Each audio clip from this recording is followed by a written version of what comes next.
Teaching has always been my passion, although I didn't realize that until much later in life.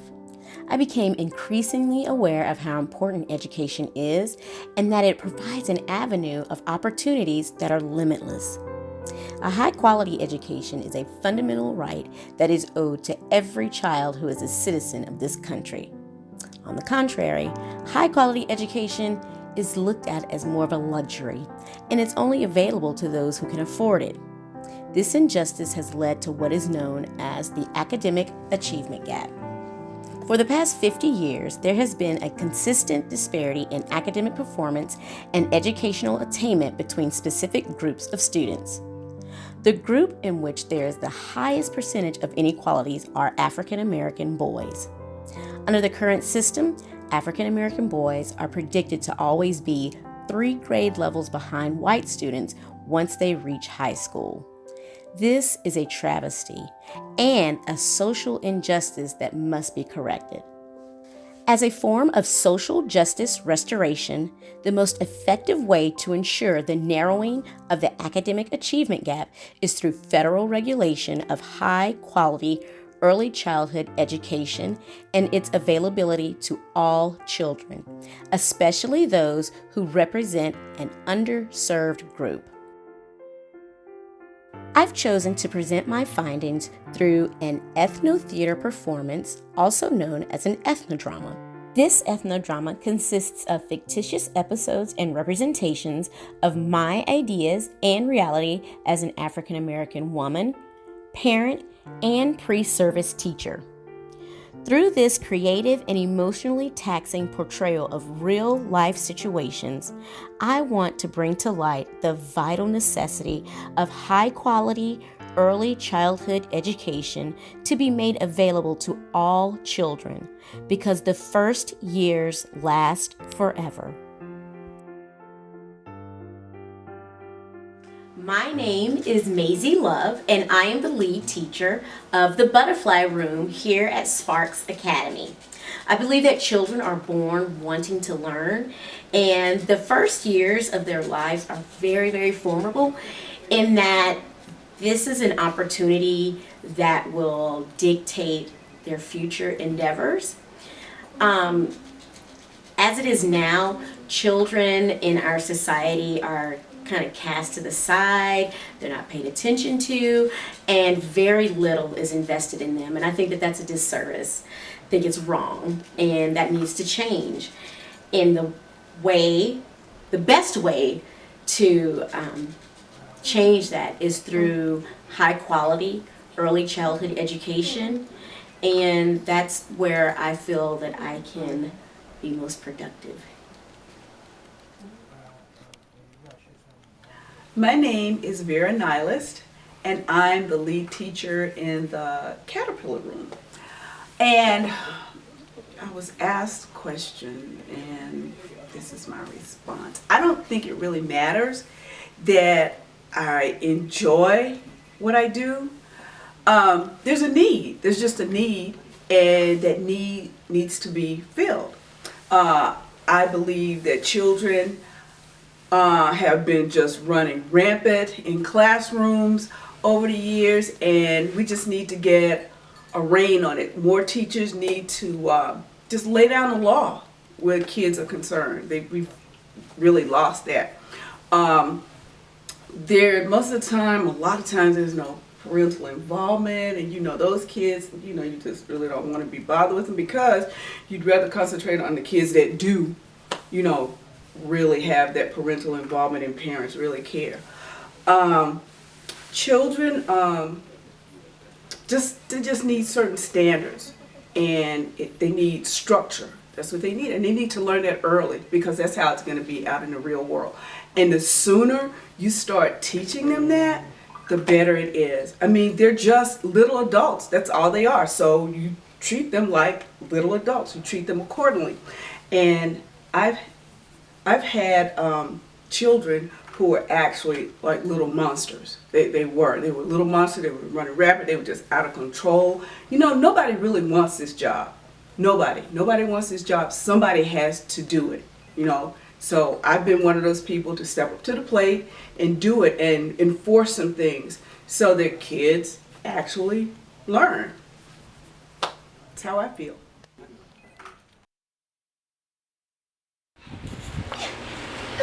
Arriba, verse 2. Yeah. Hey. Gotcha. I'm trying to get you. Oh, no, not today. Hey. Look at that. Where do you go? I don't know. Let's see. Are those snails? Oh, I've never actually seen one before. It's so cool. Yo, I think I might. Let me see. 3. No. 2. No, you were right. It was 2. No, 1, 3, and 6. 6. Because 2 times There's 3 is 6. Yeah. There's 6 snails. Oh my goodness. Listen. We gotta tell our teacher. I know. I think I want to write a book about this. Actually, that's pretty cool. I'm gonna write a book about super snails. Super snails. Super snails. Oh. Oh, sorry. Yeah.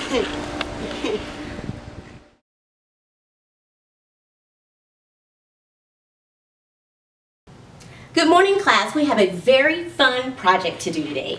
Since we've been talking about families and how different our families are, we are going to make pictures of the houses that we live in. Because just like our families are very, very different, so are the places that we live. So I'm going to hand everyone a piece of paper, and then I want you to draw a picture of your house. Miss Love. Yes? Doesn't look anything like the one you drew. You know why, sweetie? Because this isn't Miss Love's house. This is Christy's house, and it looks exactly the way Christy's house looked. Why don't you tell me about your house?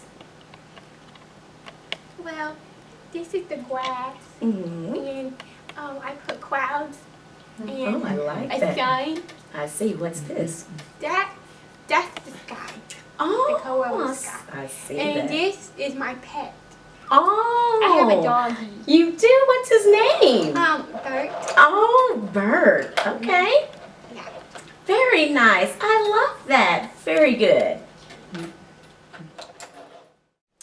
An area in my classroom that I really try to promote with the children is self-confidence. And I think one way to do that is through their creative drawing. Creative drawing just allows children to express themselves. It's actually a visual representation of their imagination, of what they're thinking, and it just really helps build their confidence. And there is no right or wrong way to do creative drawing, which is why we don't use coloring books and things like that. I would rather give them a blank piece of paper because I want to know what's going on inside of their minds. So in Christy's situation, that's why I wanted to really let her know that, you know what you drew is the correct thing to draw. It doesn't matter what mine looks like, our peers looks like. What do you think your drawing should look like? They go through life, up until now, they go through life with everyone telling them, no, you can't do this, you can't do that. And I think that this is an avenue where children can say, you know what, this is my drawing, my picture, and I can do with it whatever I want to.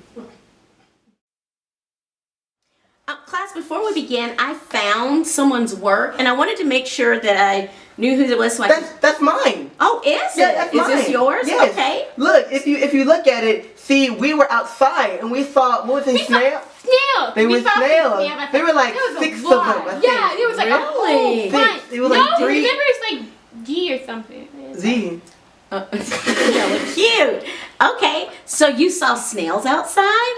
Wow. And we saw these little heads pop out, and they have like little things on top of their head. I was like, whoa. I know. Wow, that sounds really But interesting. Yeah. You know what? Do you mind if I put this in our class library? Yes, you so that can, so that all of our friends Yes, can just read so you it? know, that's Super Snails 3. Okay. I had the other 2 in like my mind, Okay. but for some reason I didn't have like quite the idea, but those snails outside really gave me the idea. Okay, all right. Well, we'll put this in our library. And since you are so excited about the snails that y'all saw, how about we talk about the snails today. Yeah, that'd be awesome. Okay. Yeah, fun. So let me ask you, what did you see? What type of things did you see out there? Abiomi is one of the brightest children I've ever taught. He loves to write, and that's just all it is to it. I've caught him several times in other centers like Math Center and Science Center where he's writing a story. And of course it's not what he's supposed to be doing there, but instead of just squashing his dream and telling him that no, you can't do that, what I've done is I've tried to find ways to incorporate writing and literacy into the math centers and the science centers and even the block centers, because I want to encourage that love that he has, because he loves to write. And if I were to discourage that or chastise him because he's not doing what it is he's supposed to be doing, I could really be diminishing a dream that he has. And so many people already do that. I don't want to be the one to do that. So I'm the broccoli monster. I'm gonna hurt you with all sorts of healthy food. Yeah. Oh, junk food. Oh no. I'm okay. Wait. I don't know, what is it?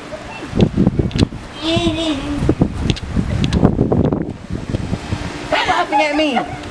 It's not nice. These are snails, I think. Yeah, I think they are. How many are there? Let me see, hold on. 1, C, F, pop. No, G. My. Okay, it's okay. You know what? We should tell it. Well, actually, I don't think we should tell it teacher about this. We'll probably get it. Nah, probably not. He'll just tell us something that we probably don't want to hear. Honestly. I don't know. I mean, we could. Maybe she'll be nice today. Maybe. Maybe. I mean, we can go see. This kind of boosts my creativity. Mine too. I'm already thinking about a whole book I can write about these. It's going to be called The Super Saga Saiyan Snails. I got that from Dragon Ball Z. You know Super Saiyan, but instead they're snails. Yeah! Super Saiyan snails.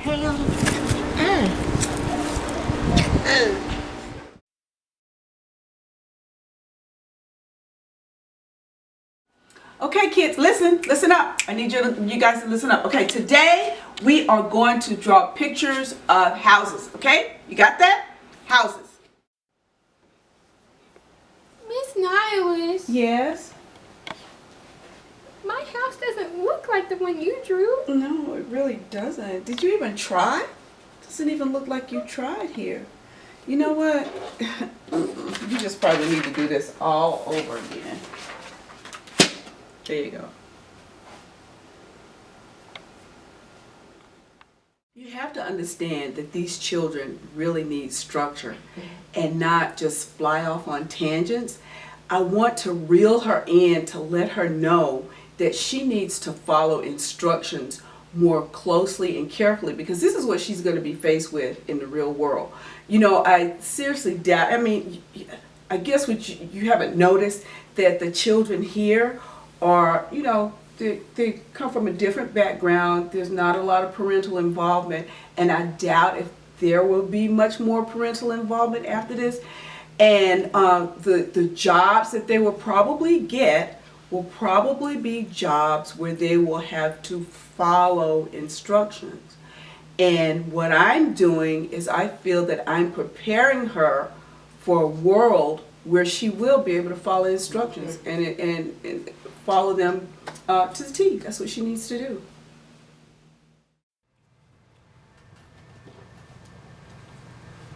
What are you working on? What are you doing? Oh, I'm working on my book right now. No. Look, it's about snails. Look. No.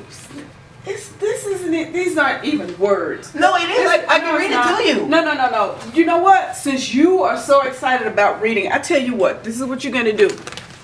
You're going to take this. Let's get this out of the way. And you're going to copy words out of the dictionary. That's what you're going to do.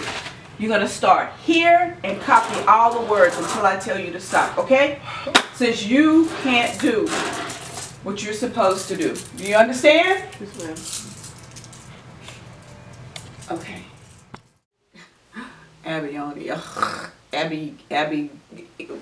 Abertrunk, whatever it is. I wish he really had a normal name, something that somebody could say.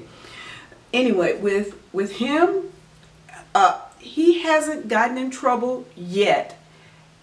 And what I'm trying to do is to reel him in before he gets out of hand. Did you see what he did? We were clearly doing math and he decided he wanted to do this book, which is not what he was supposed to be doing. You realize that when he gets out in the real world, he can't do that. He's going to have to follow laws. You know, they have this 3 strikes and you're outlaw, and that's where he's headed. Did you see that? What I'm saying, that we were doing math, he decided he wanted to do all this scribbling, and I wanted to show him those weren't words, that was just scribble.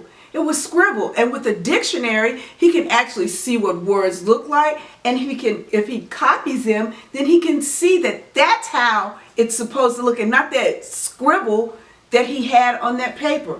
You know, these kids, you just have to get a handle on them. And I need to let him know that I'm in charge of this classroom. He doesn't do whatever he wants, whenever he wants. This is my classroom, and I am in control here. And that's what he needs to learn. I'm trying to reel him in before he gets into trouble. Because if not, that's where he's headed.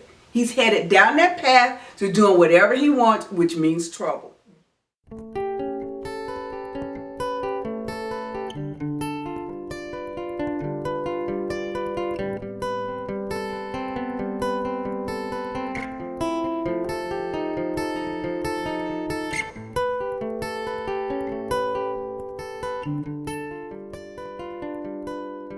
I'm Christy. And I'm Abiomi. So I guess I can just kind of talk about what I'm doing now. I'm an esthetician, and I have my license in cosmetology. So I went to college and did all that. So now I'm living the dream, I guess you could say. And I'm actually a successful published author right now. I have about 5 different franchise novels, or whatever. They all have they're all part of the New York Times bestsellers. So that's always pretty a cool thing. And if it wasn't for my teacher whenever I was 4 years old for pushing me and my creativity and still sticking with me, even though it might not have been of the criteria, the way she approached me and the way how she pushed me made me to go follow my dreams, and I was able to catch that dream. And now living the best life I could possibly live. Oh my gosh, do you remember that book you made? Whenever we were younger? What was it about, like a caterpillar or something like that? It was like maybe a snail, right? Yeah, I remember. Oh my that. gosh, yeah, we used to play it all the time. Oh god. It was awesome. That's oh my throwback gosh. right there. Yeah, it was a big throwback. So yeah. Yeah. But yeah, my teacher, Miss Love, right? Yes, I Miss did. Love. I do remember Miss Love. I never forget her. I know, she was so sweet. But she really helped push our creativity because I remember one time I had to draw like a house or something. I vaguely remember, but I just remember like we had to draw something, but I didn't like the way it looked or something along those lines, but she helped me to realize that creativity is important and not everybody's, drawings or anything for that matter has to look the same. So that has really helped me because cosmetology, you have to be very creative, and know how to put on makeup very creatively and stuff. You don't want it to look the same all the time because somebody might want a bridal makeup look, somebody else might want just a night out makeup look, so you got to be creative with that. So I know that helped me realize that. So yeah. Thank you so much. Thank you. My pleasure. So first off, my name's Abiomi. I'm Christy. And honestly, going that far back and just thinking, That's a long way back. yeah, it is. Honestly, all I really remember, I know this might sound kind of goofy, but honestly, I just remember our teacher honestly being like kind of mean. Yep. She was so mean. Yeah. She was so mean. Her name is Miss Nyland. Oh, is that what her name was? I remember. I remember every time I was trying to like do something like with my mind or something like that, she would like shut it down so quick. Yeah. She was I'm like, so come mean. on now. And we would try to go play outside, and then whenever we came inside, try to tell her about something, she'd be like, "Oh no, I don't want to hear right now. We're supposed to be doing it." It was one time she did some. I'm not even gonna go there. I'm like, that's just broke me down. I'm like, man, forget that, miss. But you know, I guess. Well, I'm sorry. Can you elaborate on what that? Yeah. So basically, situation? I think my memory is a little fuzzy, so bear with me. But I remember I was sitting down. There were different stations, right? And I was at this one math station, right? And for some reason, I started like writing, like I think like a little book of mine or whatever. Oh yeah, you love writing, right? I mean, I used to, but that's besides the point. But you know, I was writing in it or whatever, and she came over and said, "What are you doing?" I'm like, "Oh, I was just writing a book." So obviously, I wasn't doing what I was supposed to do, but I don't know why she took it upon herself to give me a dictionary to read instead, because as a form of punishment. For some reason, she said something along the lines of like, "Well, since you don't want to listen, maybe you can learn something by reading these words in the dictionary." I couldn't read at that time. I'm like, come on, 4 man. years old. Yeah. 4.